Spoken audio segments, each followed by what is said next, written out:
ची वक्तव्य देखील त्याच पद्धतीने सगळी येताना पाहायला मिळालेली होती। काय 400 पारचा नारा बोलत असताना ते संविधान बदलाच्या संदर्भात जाहीर व सभांमध्ये वक्तव्य करत होती। ज्योती मिर्धा असतील, त्यानंतर अनंत कुमार हेगडे असतील, या सर्वच नेत्यांनी एकापाठोपाठ ही संपूर्ण वक्तव्याची लढी सुरू केलेली होती। त्यामुळे ह्याचा ॲडव्हान्टेज कुठेतरी विरोधकांना भेटलेला तुम्हाला वाटतो का या गोष्टी? हो का, ज्या काही गोष्टी झाल्या त्या चुकीच्या झाल्या।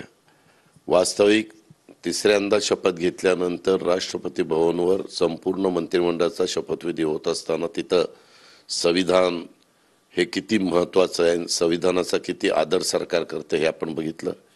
इंडियाच्या पण मीटिंगला संविधान तिथं ठेवलेलं होतं। संविधानाच्या पुढे नतमस्तक होऊनच इंडियाची मीटिंग सुरू झाली। आपण आता संविधान भवन सगळीकडे त्या ठिकाणी बांधतोय। आम्ही पण राष्ट्रवादी काँग्रेस पक्षाचा संविधानाच्या बद्दलचा कार्यक्रम हातामध्ये घेतलेला आहे। आम्ही सातत्याने सांगत होतो, काही जण तसं स्टेटमेंट करत असले तरी एक इंडियाचा घटक म्हणून आम्ही सांगत होतो, जोपर्यंत चंद्र सूर्य आहे तोपर्यंत संविधानाला कोणी धक्का लावणार नाही, आरक्षण कोणी काढून घेणार नाही, वेगवेगळ्या प्रकारच्या सवलती कोणी काढून घेणार नाही। पण एखाद्या पक्षातले काही लोक नीटपणे माहिती न घेता काही स्टेटमेंट केल्यानंतर किती त्याचा फटका बसतो त्याचा अनुभव सगळ्यांनीच घेतलेला आहे। तो आपल्या राज्यामध्ये त्याचा फटका जास्त बसला। त्या तुलनेमध्ये तुम्हाला बिहारमध्ये, आंध्र प्रदेशमध्ये, मध्य प्रदेशमध्ये, गुजरातमध्ये अशा काही राज्यांच्या मध्ये तो फटका इतका बसलेला नाही, ही पण निर्विवादपणे सत्य आहे। पण आपल्या महाराष्ट्रामध्ये बसला हे पण नाकारता येणार नाही। खरं तर सर, तुम्ही ही जी जनसन्मान यात्रा काढताय ती तुमच्या विधानसभा जे आमदार आहेत त्यांच्या मतदारसंघामधून जाते। तुम्ही आता म्हटलात की महायुतीला लोकसभेमध्ये खूप मोठा फटका बसलेला आहे सगळ्या सेट नरेटिव्हचा, तुलनात्मक। अर्थात तुमचे 4 उमेदवार तुम्ही उभे केलेले होते, त्यापैकी एकच उमेदवार लोकसभाच्या निवडणुकीमध्ये रिंगणामध्ये जिंकून आलेला आहे।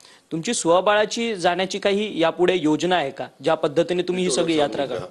आज तरी देशाची, राज्याची परिस्थिती अशी नाहीये की कुठल्याही एका पक्षाचं सरकार येण्याची।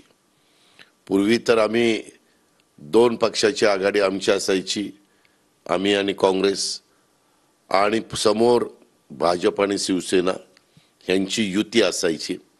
अशा प्रकारे चालायचं। म्हणजे 90, 95, 99, 2004, 2009, 2014, 2019लाही पूर्ण बहुमत कुणालाच मिळालं नाही। आणि आता 2024, 40 वर्ष झाली ह्या राज्यामध्ये। जसं ममता बॅनर्जीने एकट्याच्या ताकदीवर सरकार आणलं, चंद्रबाबू नायडूने आणलं, जयललिताने आणलं, स्टॅलिनने आणलं, करुणानिधीने आणलं, अनेकांनी, केजरीवालने 2 स्टेटमध्ये, दिल्ली आणि पंजाबमध्ये त्या ठिकाणी आणलं। अशी किती तुम्हाला नावं सांगू की तिथं एकट्या, तेलंगणामध्ये मध्ये आणलं। अशा एकट्याची सरकार आलंय। जगनमोहनचं मागच्या वेळेस सरकार एकट्याच्या ताकदीवर त्या ठिकाणी आलं, ही फॅक्ट आहे।